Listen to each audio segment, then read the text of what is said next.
Bienvenidos todos a esta sesión de la red de aprendizaje Saberes.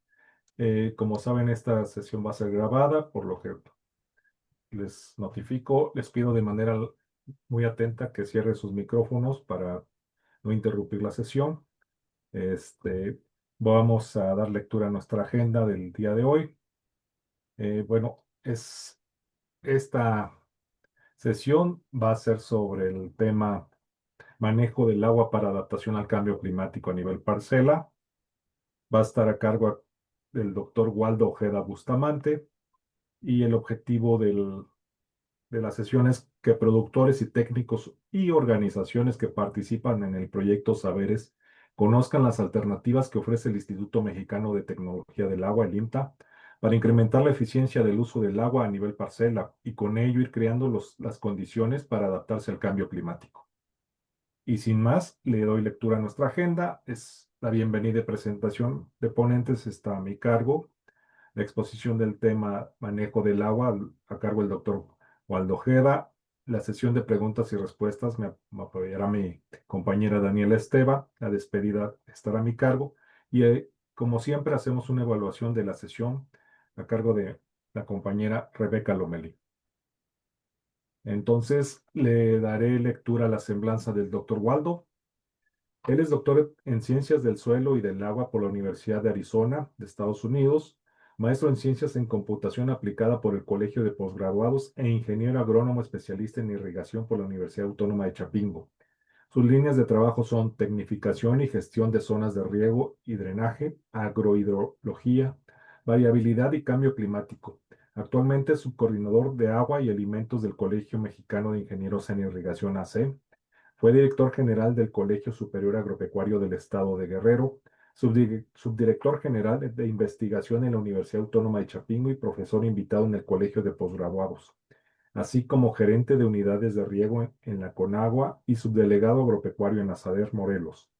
Ha sido subcoordinador de ingeniería de riego en el INTA, lugar donde ha trabajado por más de 25 años. Es editor asociado de la revista científica Irrigation and Drainage. Ha publicado 80 artículos en revistas arbitradas y más de 130 ponencias en congresos internacionales. Ha sido profesor de diversas universidades en México y en los Estados Unidos. Entonces, sin más, le doy la palabra y le dejo el micrófono al maestro Waldo. Y ya saben, les recalco volver a mantener sus micrófonos apagados y las preguntas que le quieran hacer a nuestro ponente pueden hacerlas a través del chat en nuestra sesión de preguntas. Adelante, doctor Waldo.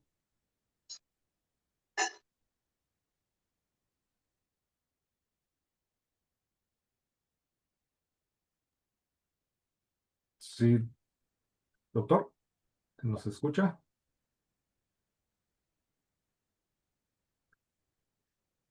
Ya está, ¿sí ven la pantalla? Sí, Ya. adelante, doctor. Bueno, pues muchas gracias por la invitación a participar en este webinar.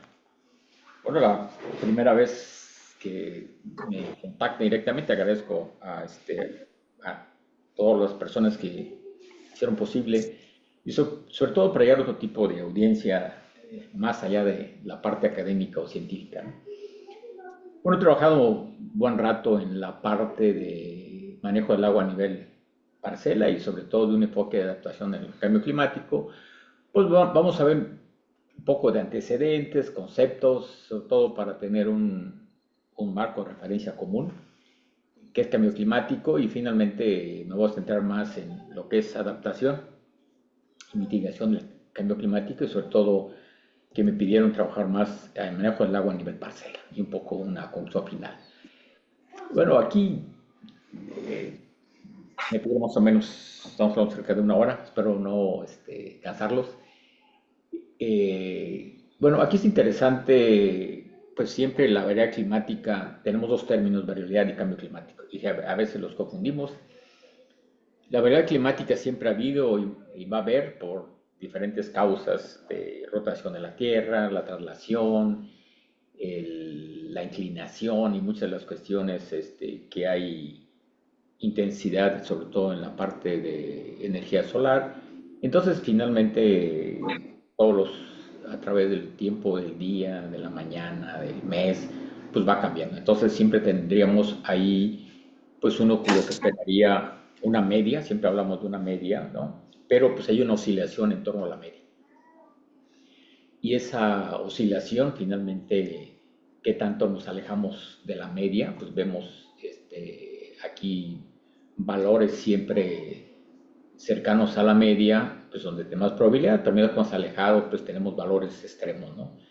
Entonces, pues siempre tenemos que usar la estadística para hacer una representación de esta oscilación en torno que tanto nos movemos de la media, ¿no? Y esta dispersión, pues nos da idea qué tan variable es el clima, ¿no? Y bueno, aquí una parte, esto es importante, que siempre va a haber variabilidad climática. Si uno analiza datos de cualquier estación meteorológica, en este caso, como estamos hablando de agua, del lado izquierdo es una estación en Armería, en Colima, ¿sí? Pues bien, o sea, desde el 81 al 2010, pues estamos hablando ahí muy secos, cerca de 250, pero hay uno de 1200, o sea, es una alta variabilidad, es una de las cuestiones, y cada vez tenemos que convivir con esa variabilidad y se espera que cada vez es mucho más variable, ¿no? A medida que se intensifique el cambio climático, pues vamos a ver mucha mayor dispersión de los datos en torno a esta media, ¿no? Si hablamos de que lleva en promedio 650 milímetros, pues, y si se llovieran en la parte de los cultivos, el periodo de cultivos, pues, pues sí podemos producir. De hecho, el maíz de primavera-verano pues, debe andar como en, ¿qué? 400 milímetros, ¿no? Entonces, si todo lo pudiéramos poner como acoplar la lluvia con la planta, pues tendríamos buenos rendimientos en promedio en ese lugar.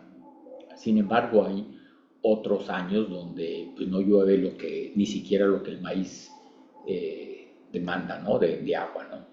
Entonces, pues para eso también una parte interesante, si queremos hacer uso óptimo, eficiente del agua, sobre todo bajo condiciones de temporal, pues tenemos que poner aquí donde empieza, la H es cuando empieza para este año, dónde empezó la lluvia y dónde terminó, ¿no? O sea, vean por ejemplo aquí en el 93, año 93, pues ese es el día juliano, ¿no? O sea, 365 sería el 31 de diciembre. Eh, Aquí estamos hablando de mayo, por ejemplo. Entonces, mayo, junio. Entonces, prácticamente cuándo empezó la lluvia y cuándo terminó. Entonces, a pesar que en el 93 llovió mucho, pero finalmente fue un periodo corto. O sea, es un problema que llovió más de lo que la planta requiere, pero también fue corto. Entonces, esos son los análisis que teníamos que también analizar. ¿Cuál es el periodo de lluvias? Eh, el inicio, el fin, cuánta agua, pero también en forma temporal, ¿no? En uso eficiente. Y bueno, y aquí todo esto, pues hay toda una siniestralidad.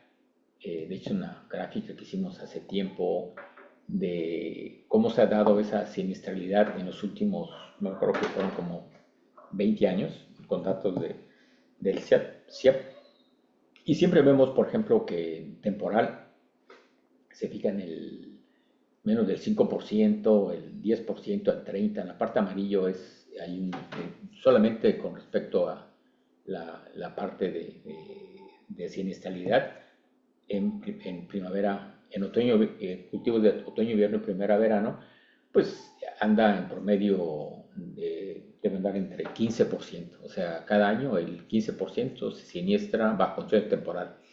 Si uno quisiera ver la parte de riego, ¿sí? En riego, finalmente, uno de los problemas fuertes es el agua y la siniestralidad. ¿Qué porcentaje se siniestra el año?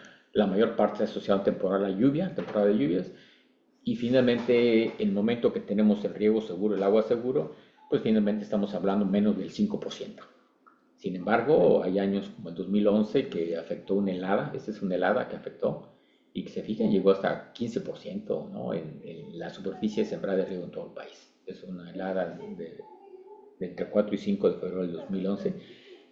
Y finalmente, bueno, hay años también atípicos que se salen de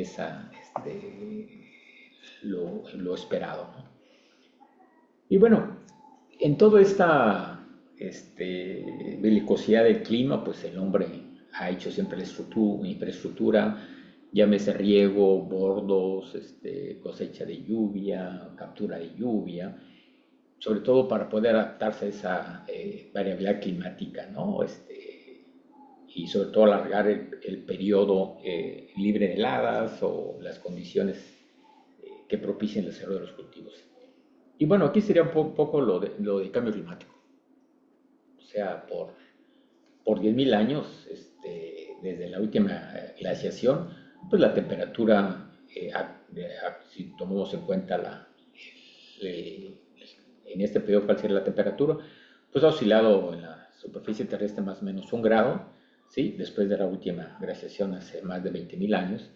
Y uno lo que espera que en 100 años prácticamente suba o esté subiendo de 2 3 grados. O sea, lo que no pasó esa habilidad de 1 grado, se fijan en 10.000 años, va a pasar en 100 años, ¿no? Que se espera, ¿no? Sí.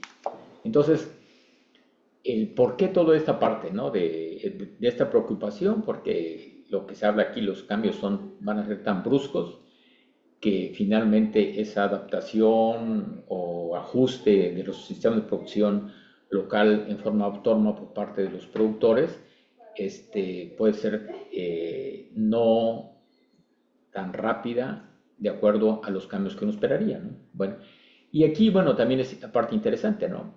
Se fijan aquí hay variedad climática, pero también hay cambio climático.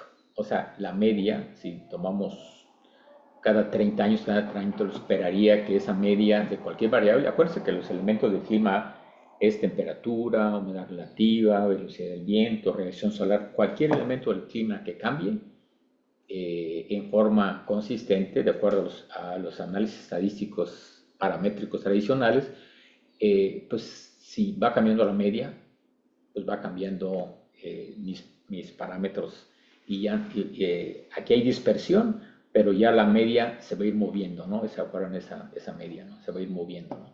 Entonces aquí lo que esperaría uno es variabilidad climática, pero también cambio climático, ¿no? Y aquí vean una parte interesante, si tenemos ya la ocurrencia de lluvias fuertes, ¿no?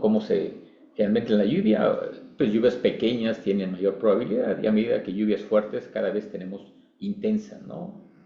O sea, tenemos que 50, 90 milímetros por día en 24 horas, pues son muy pocos eventos, ¿no? Lo que esperaría ahora es o sea, menos lluvia ligera y sobre todo también esperaría una precipitación de eventos mucho más extremos, o sea, incrementaría esa variabilidad climática, ¿no? Entonces, eventos extremos, lo que se está previendo y lo que está ocurriendo vemos más cotidiano esa parte, ¿no? ¿Y por qué, pues, ante todo esto, pues, qué tenemos que responder, ¿no? ¿Sí? ¿Qué tenemos que responder, ¿no? ¿Sí? Ahora aquí. ¿Sí? ¿Qué tenemos que responder, ¿no? Por un lado, es una de Bacten, es un investigador que trabaja ahí en el IRI, es un uruguayo que trabaja ahí en Nueva York, en el IRI, en la Universidad de Columbia. Y sobre todo lo que ve, dice, bueno, durante de agricultura bajo condiciones de temporal o secano, como dicen en Sudamérica, pues hay años muy buenos, ¿sí? Y años también muy malos, ¿no? Entonces aquí pues, la idea es de que si tenemos el años buenos, 60% son años buenos, ¿sí? Y el 40 años malos, pues la idea es cómo convivir y cómo responder para aprovechar esos años buenos y vea beneficio de un cosecha o responder que en esos años malos, pues no sembrar o ajustar mis sistemas de producción. Eso es lo que es gestión de riesgos, ¿no?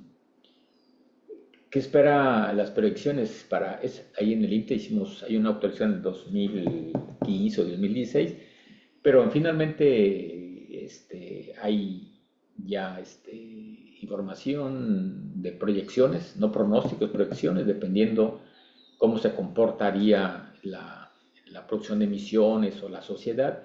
Y pues lo que vemos es la precipitación, que finalmente va a disminuir, ¿no? Estamos hablando dependiendo del primavera-verano, que es la parte que interesa mucho, sobre todo para fin de siglo, son para tres tipos de escenarios de emisiones. ¿Sí? Ese sería el más de mayor producción de emisiones, un escenario SCP, donde genera mayor calentamiento de la superficie terrestre. Y estamos hablando de lugares de 15%, ¿no? O sea, se fijan algunos por ahí 20, ¿no? O sea, pero bueno, si en el peor de los casos, bueno, un poquito mucho más, si la sociedad tiene mejor respuesta en controlar las emisiones, pues estamos hablando del 12%. Entonces, o sea, la lluvia en algunos lados en México, las proyecciones indican que la mayor parte de México, tanto en primavera-verano, que es donde llueve más, no, en primavera donde llueve más, pues va a haber reducciones, ¿no? Redelonte del 10 al 15% en primavera-verano, que es la parte de agricultura de temporal, ¿no? Entonces, pero por un lado no solo es la lluvia, ¿no? También es la temperatura, ¿no? Si te fijas, bueno, aquí ese sería también estamos hablando, bueno, aquí sería sí, dependiendo también de las proyecciones, pero estamos hablando de 2 3 grados, ¿no? Y hay zonas donde esta es la temperatura máxima, ¿sí? La temperatura máxima para este periodo, pues sí vamos a tener, dependiendo del comportamiento, ese sería el más catastrófico, eh, dado las proyecciones actuales, ¿no? 3 4 grados centígrados, en las máximas. Entonces, aquí pues el problema es, bueno, todo eso es lo que se está previendo y cómo podemos considerar cómo la agricultura se va a impactar, ¿no? En esa parte, lo que tenemos es de que pues, quien rige el desarrollo de los cultivos, uno de ellos es la temperatura. O sea, la temperatura, generalmente cuando son temperaturas muy altas, la planta respira, y cuando son temperaturas muy bajas, pues se inactiva. Entonces siempre hay una zona de confort de los cultivos, entre 25 se fijan, en la parte de la mayoría de los cultivos, donde lo que se produce y lo que se consume, pues la diferencia siempre es neto de esta parte de civilización. Entonces, a medida que tenemos los cultivos en esas temperaturas óptimas, pues se desarrollan de la mejor manera. Entonces, a medida que nos vamos a ir alejando de esta zona, llámese de confort de los cultivos, pues vamos a tener efectos en la producción. Y de ahí, bueno, es importante, hay todo un análisis de cuál sería el potencial productivo de los cultivos. Y finalmente, quien lo define, uno de ellos, la principal es la radiación, la temperatura, el dióxido de carbono, esa fisiología, la parte de genotipo. Pero siempre hay factores que son limitantes y que no podemos alcanzar por la parte potencial. Además de estos que los define muchos lados el lugar, ¿no? El lugar, la situación geográfica se encuentra, pero también depende mucho del agua, si es de temporal nos afecta a nutrientes, ¿no? Y todo esto también, ¿no? La parte de enfermedades, plagas, el manejo productivo. Entonces hay ciertos niveles productivos. Aquí lo quiero resaltar que el ambiente muchas veces es caro controlarlo a través de un invernadero, y a medida que vamos avanzando, pues vamos a un rendimiento actual potencial que tenemos. Y aquí, bueno, hay toda una agrometeorología y toda la parte de ciencias que estudian la relación, sobre todo ambiente-planta, que cada cultivo tiene todo, le llaman, por ejemplo, temperaturas cardinales, ¿no? Cardinales.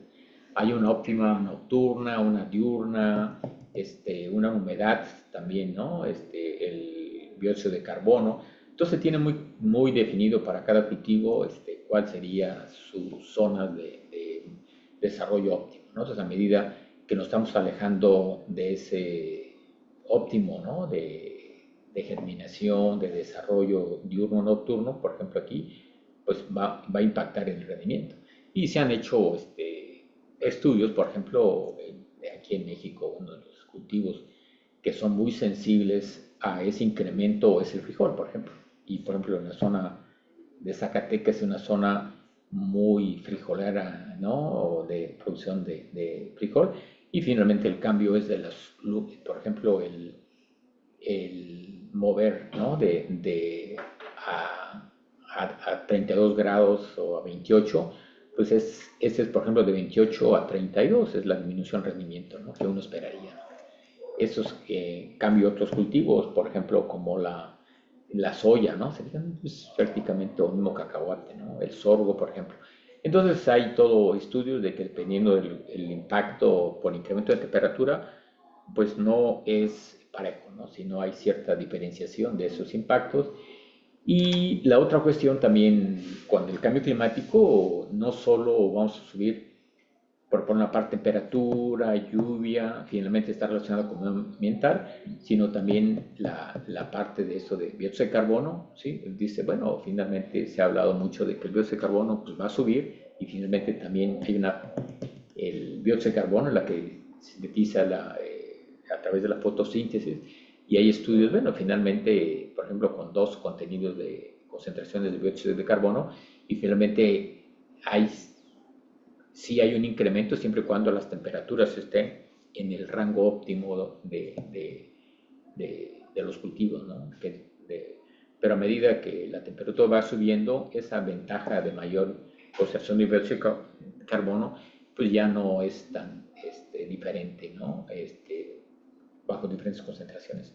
Pues hay otros también factores, por ejemplo, el incremento del nivel de mar, sobre todo en zonas cercanas al mar, cómo va a haber una intrusión salina.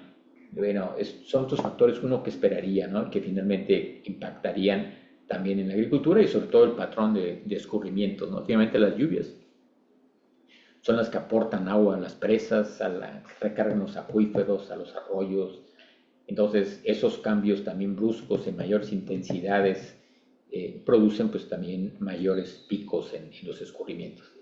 Y aquí, bueno, también documentado, pues cuál es el efecto del cambio climático en la agricultura, por lo parte de la calidad, cantidad y sobre todo la oportunidad, o sea, se van a ir concentrando si hacemos lo mismo que estamos haciendo, se van a ir concentrando las cosechas en un periodo más corto y bueno, ahí los ciclos se van a ir reduciendo y sobre todo cómo va a impactar, ¿no? En la parte de desarrollo regional, ¿no?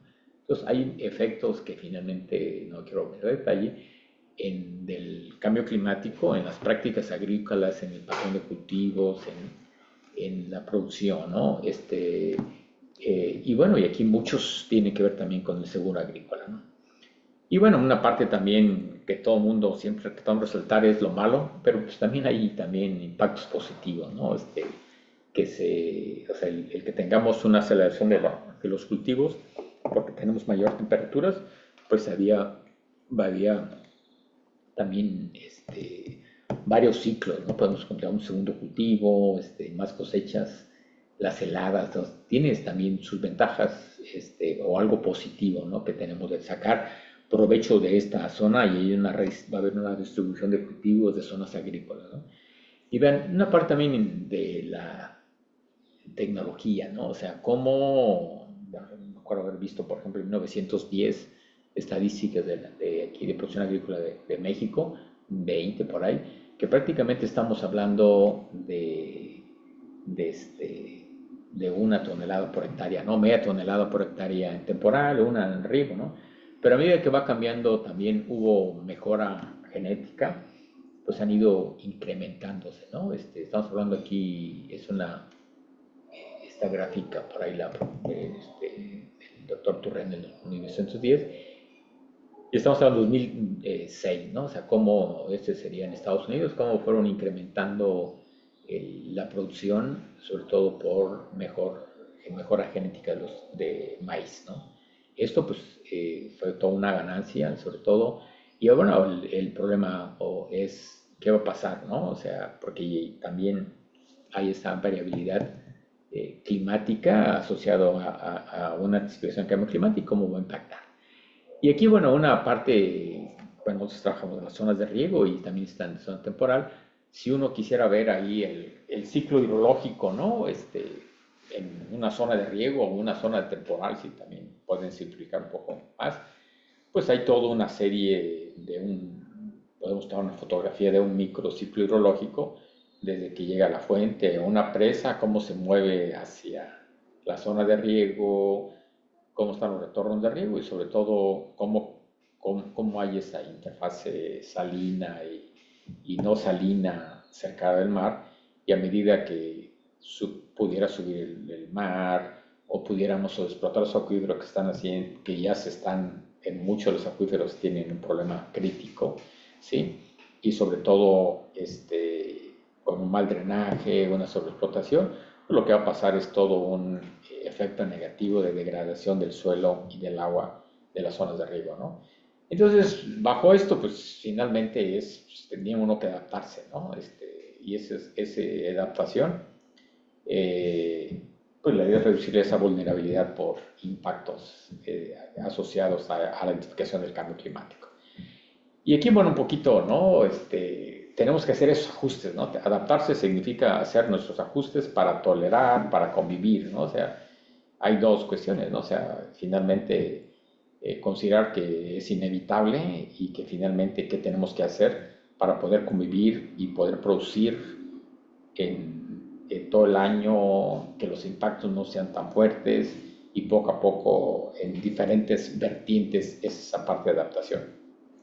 Y aquí esta gráfica del triángulo de Holdridge me gusta, sobre todo porque esa sería la parte de los costos, ¿no? O sea, finalmente, a medida que invertimos en adaptación y también en mitigación. A ver, la diferencia entre mitigación y adaptación. Mitigación es tratar de reducir la concentración o la producción de gases de efecto invernadero y con su concentración en la atmósfera. Entonces, si yo hago una actividad que produzco menos gases de efecto invernadero, esa es una acción de mitigación, ¿no? Entonces, si lo hacemos todo mitigación, pues es un costo alto y también tenemos que invertir tanto en costos de adaptación y también en mitigación. Hay una mezcla, ¿no? ¿Por qué? Porque el costo de los impactos pues, va a ser muy caro de no hacer nada, ¿no? No acción. Entonces hay todo un enfoque de que las acciones no solo ser de mitigación y de adaptación. Y aquí, bueno, vamos a meternos más a la acción de adaptación, aunque no solo la adaptación para sobre todos los problemas, hay sus límites, vamos a ver, hay cosas que se pueden hacer, entonces, y va acoplada también a acciones de mitigación, ¿no? O sea, si no generamos acciones de mitigación, pues los costos, si le dejamos toda la adaptación, pues tiene, ¿no? Y aquí, por ejemplo, ven un poco el antes, ¿no? O sea, de repente, si vemos la temperatura, ¿no? O por acá la lluvia, cada vez vamos a tener eventos con menos lluvia y más temperatura, ¿no? Entonces lo que tenemos que buscar es adaptarse para que en estos picos, o sea, si de repente es una variedad o sembramos de tal manera en la época donde va a alcanzar los picos de temperaturas o la parte de reducción de precipitación, pues tenemos que buscar, hacer acciones de adaptación que me permite incrementar, ¿no? O reducir esa vulnerabilidad, o sea, para poder ser más resilientes en estos eventos que están pegando, ¿no? Sobre todo de este rango de tolerancia a los cultivos, al verse afectados, pues tenemos que incrementar esa tolerancia. Ese sería a través de acciones de adaptación. Esta parte me gusta también, que pues, la parte de mitigación generalmente no es mucho más global. ¿Por qué? Porque finalmente los efectos de la captura de dióxido de carbono pues afectan, o sea, no se ven a nivel local, sino es a nivel de atmosférico, ¿no? Y sobre todo en los beneficios muchas veces no los vemos en la mitigación, en la adaptación lo vemos más rápido. Y aquí, por ejemplo, la parte de que los grandes continentes, si está todo un reto como política de Estado, pues de que finalmente los grandes consumidores, contaminadores, los productores, pues deberán de pagar, ¿no? Y quien debe adaptarse, los pequeños productores, finalmente son efecto más bien por los grandes contaminadores, ¿no? Y finalmente, otra parte interesante aquí, cuando queremos monitorear, por ejemplo, acciones de adaptación, su efectividad, es más difícil, ¿no? Monitorearlo, ¿no? Sin embargo, mitigación, bueno, también es todo un reto, pero es más fácil ver si están funcionando, ¿no? Y aquí, bueno, no, ya hablamos que la parte de muchos de los sistemas productivos, sobre todo agrícolas, eh, no tiene esa capacidad de adaptarse tan rápido como se esperaría, ¿no? Y aquí, bueno, una parte hay adaptación autónoma que les permite a los agricultores. Muchos agricultores están haciendo su propia adaptación y la planeada puede ser promovida por las organizaciones no gubernamentales, por el Estado, y muchas veces es autónoma y reactiva, ¿no? Entonces, el reto es cómo hacemos planeada y anticipada, ¿no? Y bueno, y aquí también muchas veces las acciones de adaptación que hacemos conducen a una mayor movilidad si no tenemos cuidado que sea participativa y flexible, ¿no? Y aquí es un problema, ¿no? O sea, de hecho, tuve como hace unos 10 años un proyecto con PNUD, sobre todo de saber cuáles serían las acciones de adaptación, que es la que me gustaría platicar ahorita con ustedes, cuáles serían las acciones de adaptación, pero en un portafolio de diferentes opciones que hay en la agricultura. O sea, por ejemplo, sobre todo hay bastantes opciones que se tiene de tecnologías, de metodologías, de acciones, ¿no? Y hay también todo ya, cómo deberían ser esas acciones de adaptación planificada. No voy a meter mucho en esto. Lo que hicimos nosotros, por ejemplo, pues sobre todo a nivel de agricultura de riego, y vamos un poco también temporal, pues sobre todo la temporada de siembra y cosecha, la densidad de siembra, la profundidad de siembra y opciones, por ejemplo, de riego, por ejemplo, en la parca, el riego deficitario, o también a nivel de surcos, por ejemplo, surcos alternos, o quitar un surco, bueno, o reducir plenamente a través de sifones, o el, cómo vamos reduciendo el gasto, cómo aplicar de mejor manera. Son diferentes acciones que ahorita, si quieren, lo vemos un poco más adelante, pero bueno, y aquí estamos hablando de la agricultura de riego, no se pone a nivel parcela, pero también podemos hablar más a largo plazo, y aquí, bueno, una parte interesante, hay toda una serie de tecnologías, de acciones que permiten responder con acciones de adaptaciones a esa belicosidad de que nos pelea del clima, ¿no? Y bueno, finalmente cuando eh, tienes un portafolio de acciones, pues tienes que ver el costo económico, lo que cuesta ahorita o lo que espera en el futuro, esa equidad social, los beneficios, ¿no? Y sobre todo de no arrepentimiento. O sea, puede ser que ahorita funcione y en el futuro te arrepientes de no, y sobre todo es todo y por esos criterios, simplemente cómo los ponemos en forma, ¿no? Nosotros, por ejemplo, en este proyecto que hicimos para el PNUD, el, analizamos, ¿no? 73 medidas de adaptación de agricultura, tanto riesgo como temporal. Y hay una parte interesante, ¿no? O sea, por un lado, esas acciones están asociadas a desarrollos tecnológicos que necesariamente lo tiene que hacer el Estado, ¿no? O los centros de investigación. Es muy difícil dejarse a los productores, aún organizados, esos desarrollos tecnológicos que se requieren. Y por otro lado también son todo un programas también gubernamentales transversales que se tienen que ir apoyando. Por ejemplo, ahorita que hay la tecnificación del riego de 200.000 hectáreas y que va a haber todo en zonas de riego, pues no solo es la obra el cambiar, ¿no? de riego por gravedad a riego por goteo o revestir canales, sino también es analizar finalmente dónde el agua se queda y cuáles serían los impactos, ¿no? En los flujos del agua, ¿no? Tanto superficiales o subsuperficiales, y finalmente ese seguimiento del balance de agua pues se tiene que dar, ¿no? Y bueno, y también aquí debe haber un acompañamiento, ¿no? Si queremos hablar de agua, pues finalmente tiene que el agricultor que va a usar riego mucho más eficiente, pues tiene que tener nuevas habilidades y que pueda medir realmente y que esa cantidad de agua que realmente la planta requiere se le está aplicando en forma, en tiempo y espacialmente como la planta lo requiere, porque puede ser que se está aplicando de más y pues, no está aprovechando el potencial de su sistema.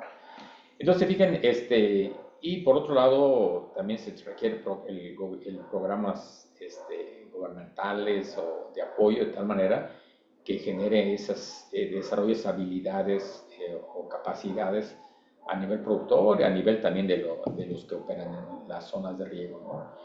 Y por otro lado, también la parte del manejo parcial del cultivo, o sea, aquí sería mucho más transversal, pero también a nivel productor, ¿no? Y una parte es la parte financiera del costo. Y aquí, bueno, voy a hablar de algunos, ¿no? Por ejemplo, uso eficiente del agua. Ver, esta es una gráfica que finalmente me gustó, sobre todo si uno ve la lluvia realmente en una zona de temporal, pues este rostro lo buscan ahí en la parte agrícola, que en la lluvia finalmente lo que realmente la aportación de la lluvia se ve reflejada en la transpiración, que finalmente la genera biomasa entre el 15 y el 30%, la evaporación del agua finalmente, o el escurrimiento, vean, ¿no? O el drenaje, ¿no? O sea, finalmente esta, pues, se puede ser la eficiencia usa el agua en una parcela, finalmente es baja, y eso es finalmente esta agua, ¿no? Quiere decir, y una parte también interesante cuando siempre hablamos de que hablamos, dice, no, pues es pérdidas, un gran, la agricultura genera pérdidas de agua. Pues no, porque finalmente, a excepción de la evaporación que se va a la atmósfera y que finalmente va a precipitarse, que tampoco es una pérdida, los escurrimientos llegan a los ríos, a los arroyos, el drenaje llega al acuífero. Entonces, finalmente, ese es un ciclo hidrológico, ¿no? Entonces, el romper parte de ese flujo, pues también tiene sus impactos, sobre todo cuando son masivos, ¿no? Pero es entender ese balance aún en la agricultura de temporal, ¿no?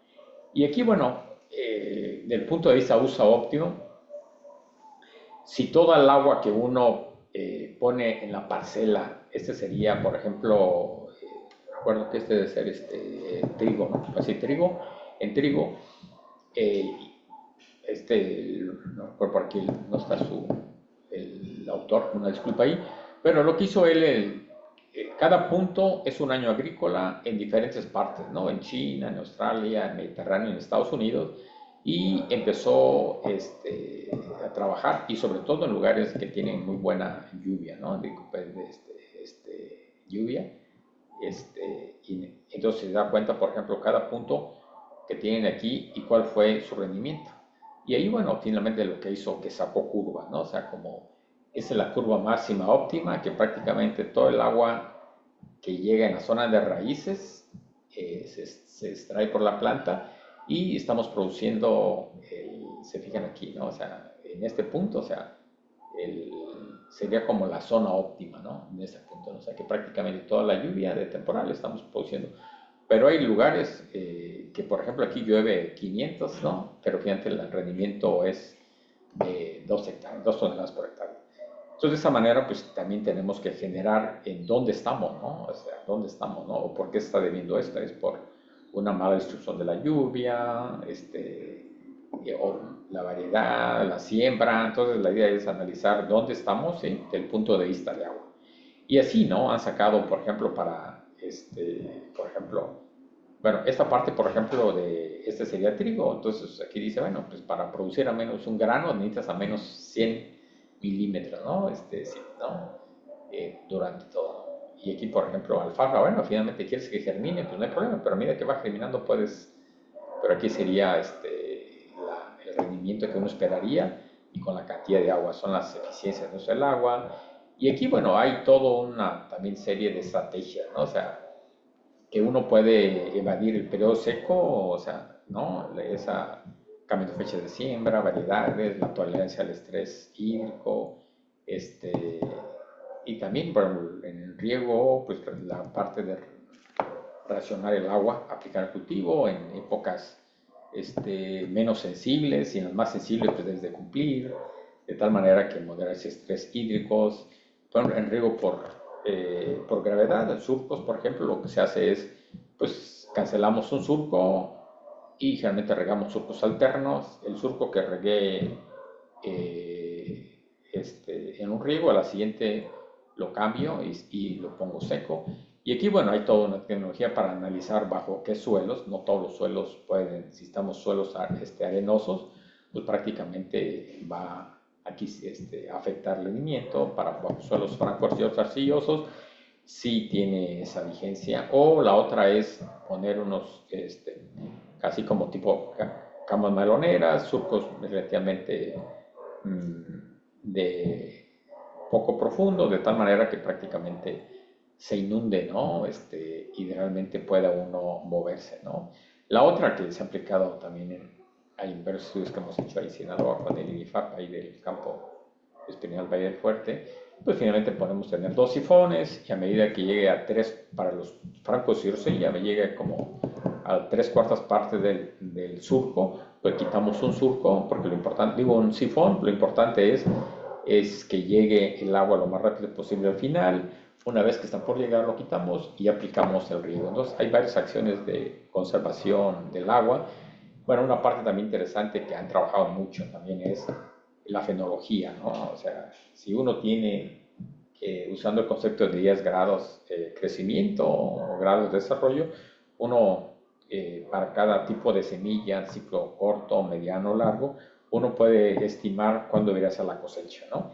Y aquí una parte también importante es vean, ¿no? De esto lo trabajó muchos años el doctor Tiscareño con su UNIFAP, pues como el diferentes tipos de comportamiento de esta canícula, de repente se ve más condiciones de la niña y finalmente, o que de repente en el niño pues, se anticipa, ¿no? Entonces cada vez a esto le llamamos como el pronóstico nacional climático, uno puede generar ciertas estimaciones y se ha visto también Hansel, mucho trabajado en las estrategias, cómo cambiar o cómo responder bajo diferentes eventos del niño o la niña, ¿no? De eventos densos y poder responder mejor, ¿no? Y aquí, bueno, hay un enfoque que le llaman así como agricultura de respuesta, en inglés lo ponen como response farming, que es eso, ¿no? O sea, ¿qué pasa si hago esto, dado que está pasando esto, ¿no? Si yo veo esto, entonces empezar a analizar esa parte de gestión de riesgos climáticos, una parte que sobre todo identificar, ¿no? ¿Qué tecnologías, qué políticas, ¿no? Me permiten reducir o transferir los riesgos, ¿no? Y aquí, mira, por ejemplo, este es también un trabajo que hicimos ahí con el doctor Mauro y Escobar del INTA en Matanango, Zacatecas, ¿no? Y aquí, por ejemplo, esa es la misma, ¿no? El inicio de lluvia, el fin. Entonces la idea es caracterizar, ¿no? O sea, cuál es la probabilidad.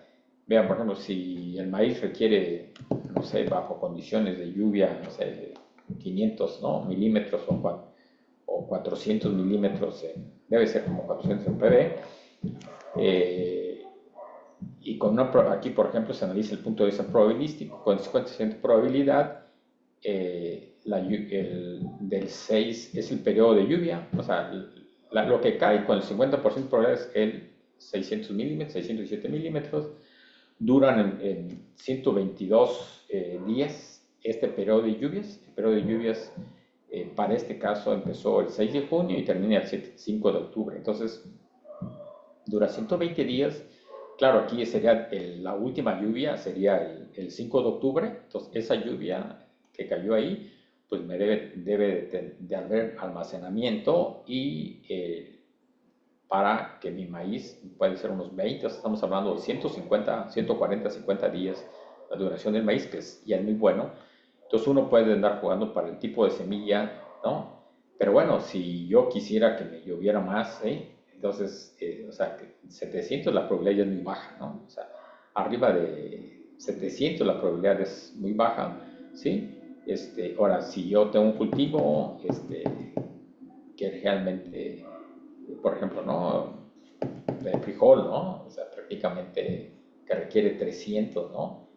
Pues puedo sembrar del 17 de mayo, de la primera lluvia, hasta el 3 de septiembre, ¿no? Entonces, de esa manera uno debe de ir generando ese tipo tablas de probabilidad para hacer una... Y bueno, ya para terminar, pues aquí la idea es, pues tenemos que actuar, no contemplar el problema. Y bueno, como conclusión, pues aquí son el cambio climático, esa identificación del cambio climático implica nuevos riesgos, nuevos retos, y sobre todo, pues como agrónomos, como productores, como técnicos, pues tenemos que buscar siempre, ¿no? Las mejores técnicas y herramientas, ¿no? Para reducir ese riesgo ante la situación climática, ¿no? Y sobre todo pensando en una aplicación óptima, conociendo el clima, las variedades, y sobre todo cómo ajustar, ¿no? Nuestro sistema productivo que tenemos actual, a esas nuevas condiciones, ¿no? Y bueno, también hay técnicas también de bajo costo que finalmente no siempre estamos pensando en, en un invernadero, pues no, también hay opciones que me permiten jugar hasta con los flujos, a nivel de cuenca, ¿no? Y bueno, entonces el clima pues se debe de ver como es un insumo y indispensable en el manejo de los cultivos y que es cambiante y cada vez tenemos que verlo. Con esto pues yo terminaría, no sé si tuvieran alguna pregunta, con gusto, estamos para servirle. Muchas gracias, doctor Waldo. Le agradecemos mucho esta presentación, muy interesante, sinceramente, muy información eh, bastante interesante para algunos de nuestros asistentes, para mí mismo. Me pareció muy importante la información que nos manejó. Le dejo la palabra a mi compañera Daniela para que conduzca la sección de preguntas. Y recuerden, si quieren, pueden colocar sus preguntas en la sección del chat. Adelante, Dani. Sí, nos va a apoyar ya en esta sección porque Ah, ok. tenemos un poquito de problemas con el internet. Sí, entonces, adelante, Saya. Gracias, Pepe. Pues muchas gracias, doctor, por toda la experiencia que nos ha compartido en esta presentación. Como bien dice Pepe, en nuestra experiencia de agrónomos y de técnicos, pues nos ayuda mucho a entender lo que pasa, ¿no? Voy a darle prioridad a las preguntas y comentarios que están en el chat. Así es que si las personas que escribieron en el chat quieren hacer su comentario o pregunta de viva voz, adelante, si no, lo hago en este momento. Bueno, empiezo entonces con el comentario de Cesario Raúl Ruiz. Dice maestro Waldo, se tiene muy poca captación de agua en el noreste del país. Se prevé que se siembre menos del 40% de la superficie agrícola. La pregunta, ¿cómo, algo así como, cómo, ¿Cómo cómo compactar, hacer no? la adaptación en Capacitar. tantos, cómo capacitar en la Ajá. adaptación a tantos productores que dejarán de sembrar? Sí, bueno, yo he trabajado en la parte de Sinaloa, en distritos de riego, y finalmente, pues como se habla, ¿no? El destino ya no se alcanzó, ¿no? O sea, finalmente, yo recuerdo que menos Sinaloa era muy difícil ver que las presas no se llenaran, ¿no? Siempre, pero ahora vemos que, pues que ya no se están llenando las presas como uno esperaría, ¿no? Y y finalmente muchas de las cuestiones pues, han sido reactivas, ¿no? No tanto planificadas, ¿no? Entonces, sí se requiere todo un programa a nivel no solo de las acciones de usuarios de riego, porque finalmente la respuesta más fácil es reactiva. Dice, no hay agua, pues hay que reducir la superficie, ¿no? Pero hay tecnologías que uno, bien validadas, bien aplicadas, pudiera esa reducción de superficie haber sido menos, ¿no? Creo yo, ¿no? Pero bueno, todo se requiere con planeación y una mejor uso y manejo del agua en zonas de riego, porque finalmente el riego en esas grandes zonas de riego es de cooperación, ¿no? Que todos deben estar de acuerdo en hacer el uso más eficiente, desde la parcela hasta el manejo de la presa, canales, ¿no? Y ahora con este nuevo programa que están, que es mejorar la aplicación y la distribución del agua, pues sería interesante, ¿no? Claro, gracias, doctor. Comentario de Juan Pablo, yo creo que más como recomendación, él señala sistemas de producción con uso eficiente del agua, ya que hay procesos actuales donde se desperdicia mucho y no es riego a todas las plantas en forma homogénea. Sistemas agrícolas de eficiencia y conservación del suelo y generar una cultura de uso racional e inteligente del agua. Bueno, voy a pasar a otro grupo de preguntas de las que tenemos inquietud. Y bueno, también preguntarle, doctor, ¿dónde pueden consultarse los resultados de los estudios que nos ha comentado? Si hay algún catálogo, o atlas por cultivo y que podamos ver los efectos del cambio climático. Y nos llama la atención esta lámina que dice que se priorizaban 73 medidas AVE para agricultura. ¿Dónde también podemos consultar esta información, doctor? Sí, miren, ese estudio es un informe que fue para, no recuerdo si la quinta comunicación, está en el INEC, ahí como, y también fue un proyecto que financió el PNUD, para la quinta comunicación, recuerdo, y está en INEC, recuerdo que estaba, no el INE, anterior INE, ¿no? Pero bueno, por ahí está mi correo, si gustan me pueden mandar un mensajito y yo por ahí con gusto los puedo mandar, ¿no?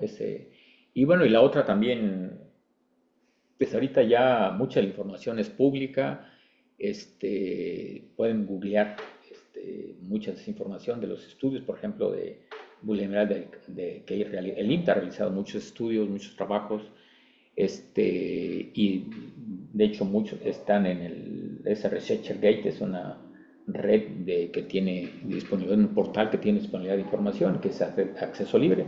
Ahí tienen que también, si me buscan ahí, pues pueden encontrar mucha información. No se tiene así como un portal especializado, creo que sí vale la pena tener un portal enfocado a toda esta parte, está dispersa y que sí vale la pena integrarlo. De acuerdo. Sí, Gracias, doctor.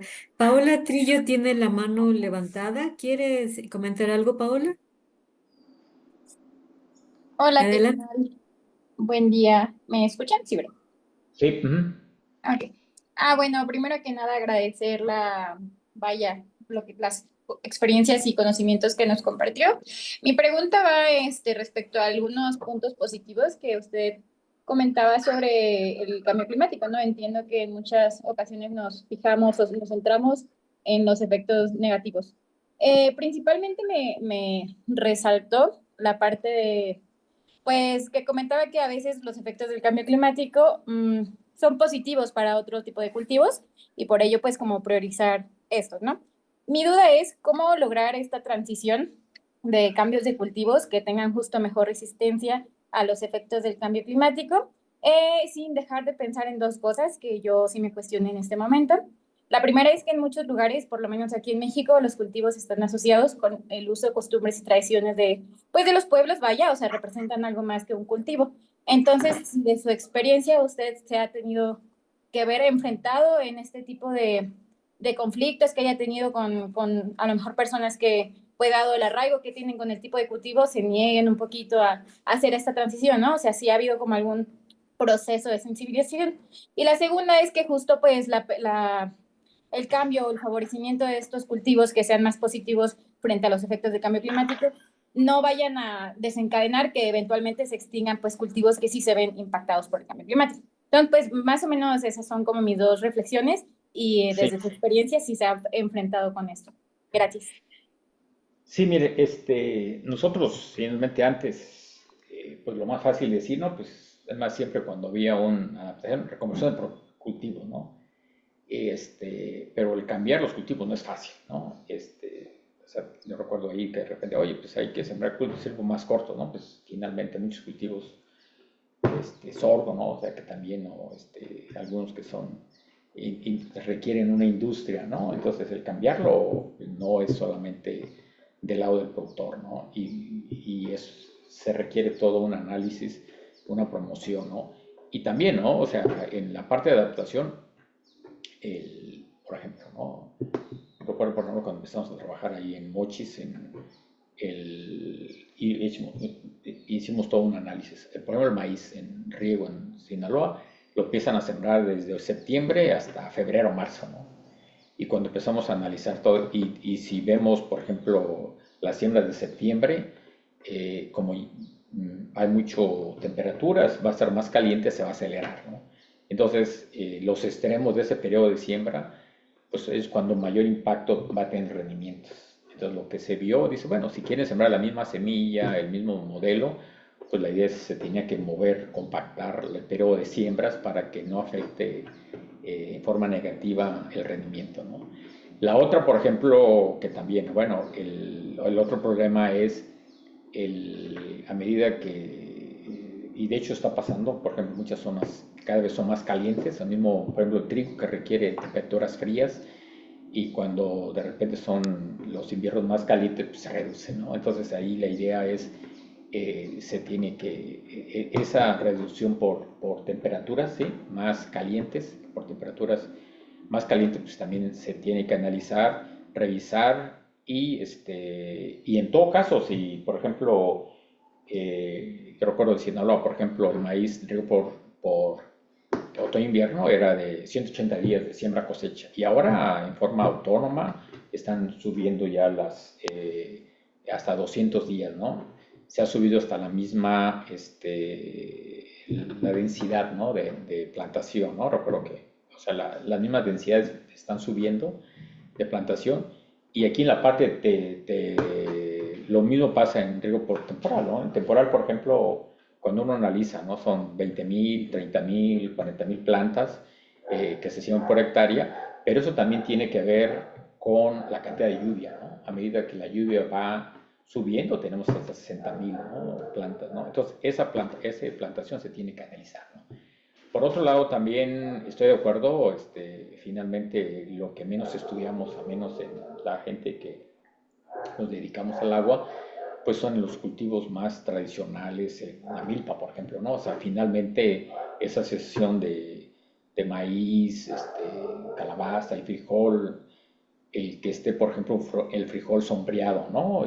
Bajo el maíz, pues finalmente mitiga ese efecto del cambio climático. Entonces, desde ahí la cantidad de plantación, o sea, cuál es la densidad de siembra, en la proporción entre maíz, calabaza, frijol, qué condiciones se generan dentro de ese microclima dentro de la planta, pues se tiene que analizar y se tiene que promover, ¿sí? O se reduce en lugar de, no sé, 10%, 20% de semilla, puede ser que se baje de frijol, que se suba calabaza, no sé. Entonces se tiene que analizar esos microclimas, y eso lo tiene que hacer, o sea, dejarle en las manos aquí al productor y que lo haga, pues va a llevar tiempo. O sea, la parte autónoma funciona, ha funcionado, pero los cambios pueden ser tan fuertes, pues que no le dé tiempo esa adaptación autónoma, ¿no? No sé si me expliqué. Te agradezco mucho. Gracias. Sí, Gracias, Paola, gracias, doctor. Nos están dando chance a otras tres participaciones, preguntitas. Y aquí pregunta María de Los Ángeles, ¿cómo puede tener acceso los productores dispersos en el país esta información climática que necesitan para realizar sus ajustes, de acuerdo a lo que compartió para el proceso de adaptación? Sí, miren, lo comentaba, no hay, o sea, como tal, un programa de cambio de adaptación al cambio climático en México. La mayoría, bueno, los pocos que trabajamos la parte de adaptación y mitigación del cambio climático en la agricultura, pues estamos dispersos. Hay gente muy buena en Sinaloa, en el INIFAD, en varios lados, pues, que finalmente falta integrarnos y que tengamos, yo creo que ahorita también uno de los retos del presente gobierno y de la administración y de los institutos es como generar integrar esos grupos, de tal manera que podamos dar respuesta, ¿no? Lo que ya se conoce, o sea, se tiene ya mucha información, la idea es cómo hacerla llegar y que sea realmente oportuna y lo que ellos requieren. Gracias, doctor. Comentario de Oscar Pita, dice que es una excelente presentación y que es importante considerar el fenómeno de la canícula, ya que por el mismo cambio climático la duración e intensidad ha cambiado en los últimos años y eso puede afectar significativamente el desarrollo de los cultivos. Entonces es importante analizar a detalle este fenómeno y avanzo con la de Ramón Huerta Rivera. También comenta que es una excelente presentación y él dice que es evidente que estamos viviendo las consecuencias del cambio climático. Sus conclusiones y recomendaciones van dirigidas a técnicos y productores para la adaptación y planeación para atender la problemática. La pregunta, dice Ramón, es si las políticas públicas están preparadas y son sensibles a dar respuesta al sector productivo, en particular el tema de la caficultura. Y ya, ojalá haya tiempo de comentar brevemente al respecto. Sí, mire, yo he trabajado en la parte del café hace tiempo, ¿no? Sobre todo soy guerrero, ¿no? Y sí estuve trabajando en cómo va a impactar, ¿no? En todos los, vamos a ponerle productos aromáticos o finalmente de sabor especial que le da el café, el vino, el mezcal, el tequila y todas las cuestiones, pues finalmente el cambio climático va a cambiar la calidad, ¿no? El manejo, ¿no? O sea, por ejemplo, mismo el café, por ejemplo, robusta, que es siembra en México, pero que es finalmente en otros países siembra, por ejemplo, ¿no? La variedad, ¿no? Pero sin embargo no requiere, o sea, responde mejor a más temperaturas de la arábica, el más tradicional. Entonces, toda esa parte es cuál debería ser el manejo del café, de tal manera que no pierda su sabor, a qué altura, qué variedades, el manejo que se tiene que darla porque finalmente no tanto en el café, en el vino, no es tanto la producción o la misma tequila, ¿no? La idea es cuánto concentra azúcares, de qué calidad y sobre todo también ya algunos compuestos que son tan probados, ¿no? Taninos, otras cuestiones que tiene que ver con la salud, ¿no? O la inocuidad y todas las cuestiones. Eso sí, sí se requiere programas públicos de tal manera, y es todo un reto para nosotros como investigadores integrarnos, ¿no? Hay información y como dicen, ¿no? O sea, sí tenemos tanto a través de las diferentes instituciones de investigación educativas, ¿sí? Y sobre todo también instituciones ya que definen la política pública, ¿no? Que tienen que trabajar. Bueno, gracias, doctor. De Cesario Ruiz Hernández, en su opinión, ¿qué política pública sería adecuada para adaptar y mitigar el cambio climático? ¿Es más inversión en infraestructura de captación o desarrollo de nuevos sistemas de producción? Bueno, aquí digo, no hay una línea, ¿no? Sino lo que se ve es una mezcla, ¿no? ¿No? O sea, si de repente hay acciones que requieren dinero, que pueden ser más efectivas a mediano o largo plazo, pero se puede actuar, ¿no? O sea, ya se puede actuar y con de bajo costo, pero sí se requiere todo un desarrollo de una política de intervención, además de intercambio ya el esquema tradicional de extensión agrícola, mucho más de acompañamiento, de intercambio, de platicar con los productores, analizar, pues ellos la respuesta la han tenido, pero más bien es como, con su opinión que ellos tienen, cómo podemos potenciar, ¿no? Y hacer mucho más rápida esa adopción y las respuestas o las tecnologías existentes, pues las podemos hacer efectivas a nivel de parcela, ¿no? Doctor, muchas gracias.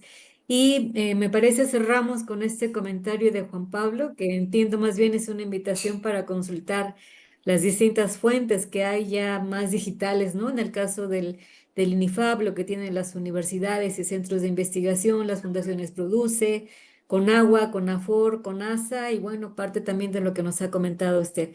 No sé si quiere hacernos algún comentario final, doctor.